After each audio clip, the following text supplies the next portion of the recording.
Nebula, the new Battle Pass card, is here, and she is phenomenal. I've got 8 of the best decks. We've got some very competitive. We've got some boring old decks where Nebula just makes them better, and we have some fun meme decks, all mixed in to one video. Give the video a like. Shout out to my chat for helping me build these. Nebula is 1 energy, 1 stat. Each turn your opponent does play a card here, she gains +2 power. I've got a whole video talking about how good this card is, so let's look at the decks. Rock Clog Nebula. A lot of people call it junk. I call it cloggers. This deck is phenomenal. Now, do bear in mind there's going to be a lot of Killmongers on day 1. So it might not be the best time to play this one if you're running into a lot of Killmongers. Killmonger destroys this deck. But Nebula with clog cards is unbelievably good because your opponent is having to play cards into the Nebula lane to deny you gaining 2 points on many different turns, and something like a Green Goblin, like a Debris, is just completely locking your opponent out from being able to play cards there, meaning your Nebula is going to grow further. We've got the insane synergy here with Storm as well, and Mojo synergy with Nebula is something a lot of people are underestimating. Because your opponent is forced to play many cards into that Nebula lane, you can slot Mojo in there late on for 8 stats for 2 energy. Absolutely unbelievable. This deck is a juicer. Cannot wait to play it. Up next, we have one that is just going to be good no matter what the meta is. And this is a Doom Wave deck with Nebula. And this is where Nebula, I think, is too strong because she can slot into almost any competitive deck and make it better. We've got Sunspot and Armor as well as Nebula to have a nice little cohesive package. We've also got Storm. So Sunspot can win you the Storm lane very easily, as can Nebula, because your opponent cannot play anything on turn 5 or 6. So your Nebula is going to grow to at least 5 points. Jessica Jones and Dr. Doom, also good ways of winning it. But also Goose is great with Nebula, especially with the Wave synergy. We want to be playing Wave on turn number 5 and Wave alone, meaning we can play She-Hulk and another card on turn 6. That means that it is impossible for your opponent to play into the Goose location on turn 6 unless they have some cost reduction of their own. So Goose and Nebula synergy also there. Iceman is the most flexible card here. You could put pretty much anything in there. Iceman is just good. Can't really go wrong.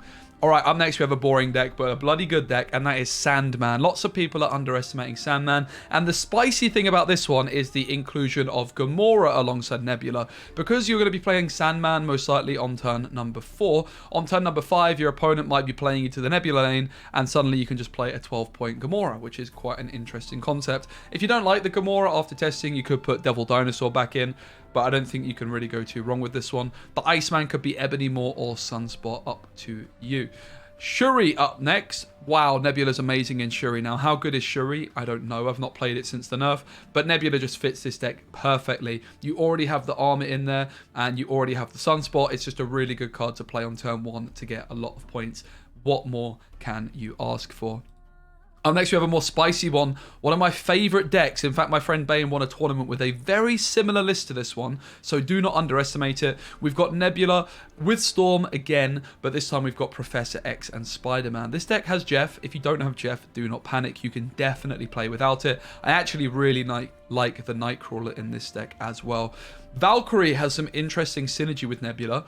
If our opponent has 4 cards in their location, and we also have 3 cards and then play the Valkyrie, if we have Nebula in that location, after we Valkyrie, she's going to get set to 3, so our opponent's going to have 12 points because they have 4 cards all at 3.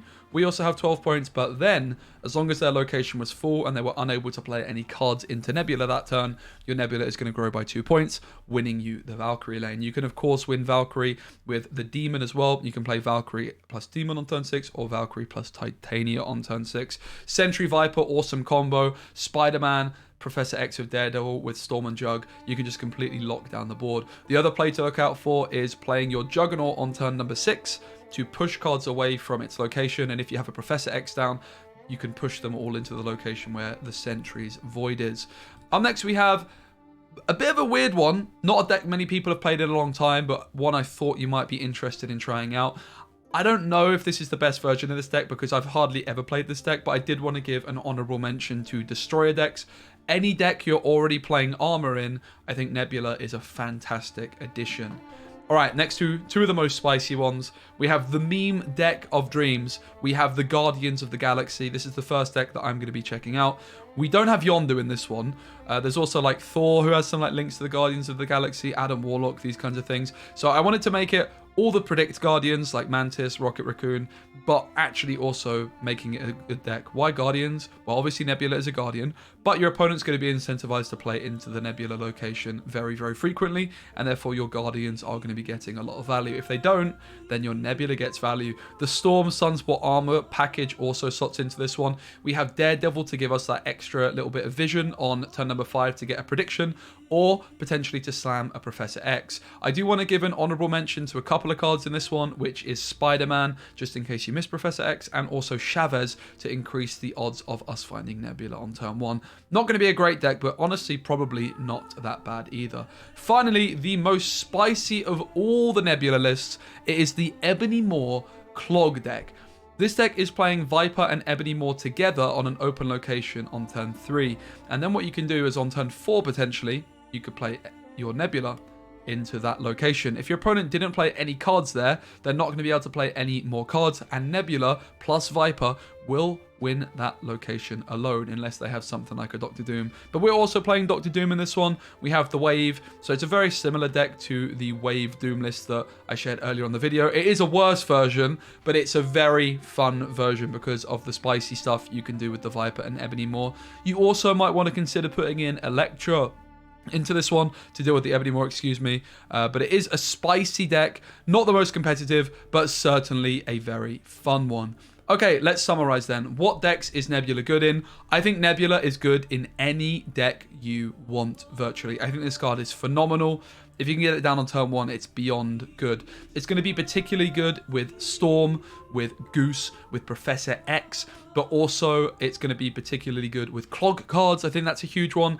And any deck you're already interested in running Armor and Sunspot, Nebula is also going to be very solid. Sunspot has gone out of the meta quite a bit with its point loss, but with Nebula, I would expect a big resurgence in decks with Sunspot, Armor, Nebula, particularly with Storm.